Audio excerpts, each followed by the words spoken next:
Assalamualaikum warahmatullahi wabarakatuh. Halo teman-teman, saya Faiz dan Gaza Rizal dari kelas 11 RA nomor absen 9 akan menjelaskan sedikit tentang beriman kepada kitab-kitab Allah Subhanahu wa taala, mata pelajaran pendidikan agama Islam dan budi pekerti.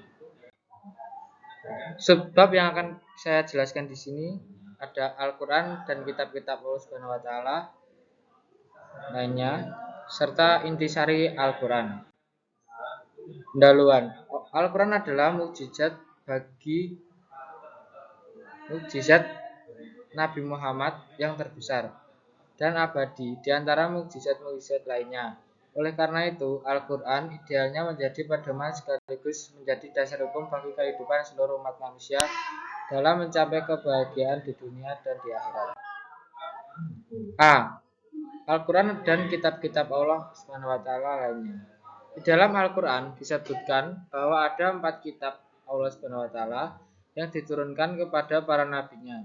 4 kitab tersebut yaitu 1. Taurat diturunkan kepada Nabi Musa alaihissalam. 2. Zabur kepada Nabi Daud alaihissalam. 3. Injil kepada Nabi Isa alaihissalam. Dan yang keempat yaitu Al-Quran kepada Nabi Muhammad SAW. Selain kitab-kitab tersebut di atas, Allah Subhanahu wa taala juga menurunkan wahyu kepada para nabinya. Wahyu tersebut berbentuk suhuf, yaitu wahyu Allah Subhanahu wa taala yang berupa lembaran-lembaran yang terpisah. Dalam Al-Qur'an disebutkan adanya suhuf yang dimiliki Nabi Musa alaihissalam. Perhatikan di firman Allah. Kitab Zabur, kitab yang pertama. Kata Taurat berasal dari bahasa Ibrani, Torah atau instruksi. Kitab Taurat adalah salah satu kitab suci yang diwahyukan Allah Subhanahu wa taala kepada Nabi Musa alaihissalam. Kitab Taurat menjadi petunjuk dan bimbingan bagi Bani Israel. Firman Allah Subhanahu wa taala yang artinya, dan kami berikan kepada Musa kitab Taurat dan kami jadikannya petunjuk bagi Bani Israel dengan firman, janganlah kamu mengambil pelindung selain aku. Quran surat Al-Isra surat ke-17 ayat 2. Isi pokok kitab Taurat dikenal dengan 10 hukum, 10 commandment atau 10 firman. 10 hukum atau 10 commandment diterima Nabi Musa alaihissalam di atas Bukit Tursina atau Gunung Sinai. 10 hukum tersebut berisi asas-asas keyakinan atau akidah dan asas-asas kebaktian syariah seperti berikut. 1. Tiada Tuhan selain Allah Subhanahu wa taala. 2. Jangan menyembah berhala. 3. Jangan mempersekutukan Allah Subhanahu wa taala.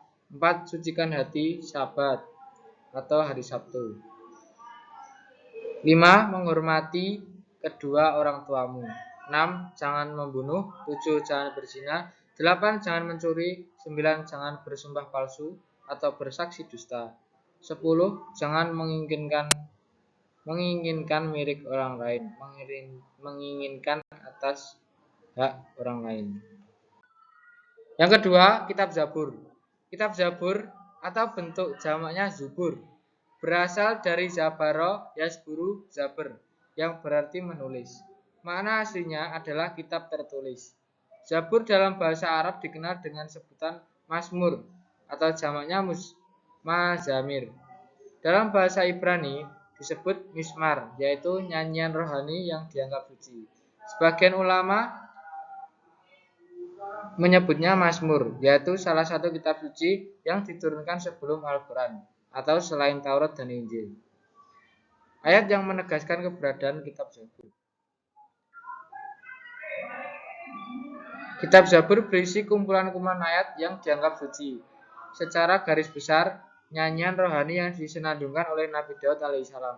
Dalam kitab Zabur terdiri atas 5 macam. 1. Nyanyian untuk memuji Tuhan, liturgi. 2. Nyanyian perorangan sebagai ucapan syukur. 3. Ratapan-ratapan jamaah. 4. Ratapan dan doa individu. Dan yang terakhir, nomor 5, nyanyian untuk raja.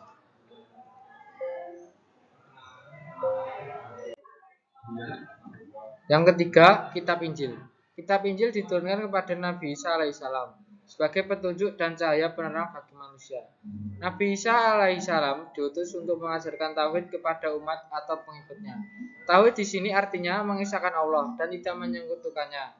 Penjelasan ini tertulis dalam Quran surat Al-Hadid ayat surat ke-57 ayat 29 yang artinya, kemudian kami susulkan rasul-rasul kami mengikuti jejak mereka, dan kami susulkan pula Isa putra Maryam, dan kami berikan Injil kepadanya, dan kami jadikan rasa santun dan kasih sayang dalam hati orang-orang yang mengikutinya. Mungkin ini gambaran dari kitab Injil, tapi maaf agak sedikit kurang. Yang terakhir, kitab Taurat. Al-Quran merupakan kitab suci. Yang terakhir, kitab Al-Quran. Al-Quran merupakan kitab suci yang diturunkan Allah Subhanahu wa taala kepada Nabi Muhammad SAW melalui malaikat Jibril. Al-Quran diturunkan secara berangsur-angsur. Al-Quran diturunkan selama kurang lebih 23 tahun, atau tepatnya 22 tahun, 2 bulan, 22 hari. Al-Quran terdiri atas 30 juz, 114 surat, 6.236 ayat, 7.437 kalimat, dan 325.345 huruf. Wahyu yang terakhir turun adalah Quran surat Al-Maidah ayat 3. Ayat tersebut turun pada tanggal 9 Zulhijjah tahun 10 Hijriah di Padang Arafah, ketika Nabi Muhammad SAW sedang menunaikan haji wada atau haji perpisahan. Beberapa hari sesudah menerima wahyu tersebut, Nabi Muhammad SAW wafat. Dan penjelasan tentang kitab-kitab Allah lainnya itu sudah selesai. Lanjut ke subbab B, intisari Al-Quran. Al-Quran yang diwahyukan kepada Nabi Muhammad SAW menghapus sebagian syariat yang tertera dalam kitab-kitab terdahulu dan melengkapinya dengan tuntunan yang sesuai dengan perkembangan zaman. Al-Quran merupakan kitab-kitab suci terlengkap dan berlaku bagi semua umat manusia sampai akhir zaman. Oleh karena itu, sebagai muslim, kita tidak perlu meragukannya sama sekali. Firman Allah Subhanahu wa taala yang artinya, kitab Al-Quran ini tidak ada keraguan padanya, petunjuk bagi mereka yang terjaga. Quran surat Al-Baqarah surat yang kedua. Nama lain Al-Quran. A. Al-Huda, artinya Al-Quran sebagai petunjuk seluruh umat manusia. B. Al-Furqan, artinya Al-Quran sebagai pembeda antara yang baik dan yang buruk. C. Asy-Syifa, artinya Al-Quran sebagai penawar atau obat penenang hati. Az-Zikr, artinya Al-Quran sebagai peringatan adanya ancaman dan balasan. Alkitab, artinya Al-Quran adalah firman Allah Subhanahu wa taala yang dibukukan. Yang kedua, isi Al-Quran. Adapun pokok isi Al-Quran adalah sebagai berikut. A. Akidah dan keimanan. B. Ibadah, baik ibadah mahdoh maupun ghairu mahdoh. C. Akhlak, seorang hamba kepada Khalik, kepada sama manusia, alam dan sekitarnya. Muamalah, yaitu hubungan manusia dengan sesama manusia.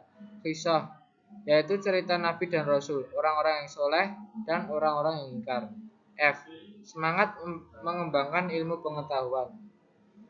Yang terakhir atau keutamaan Al-Quran.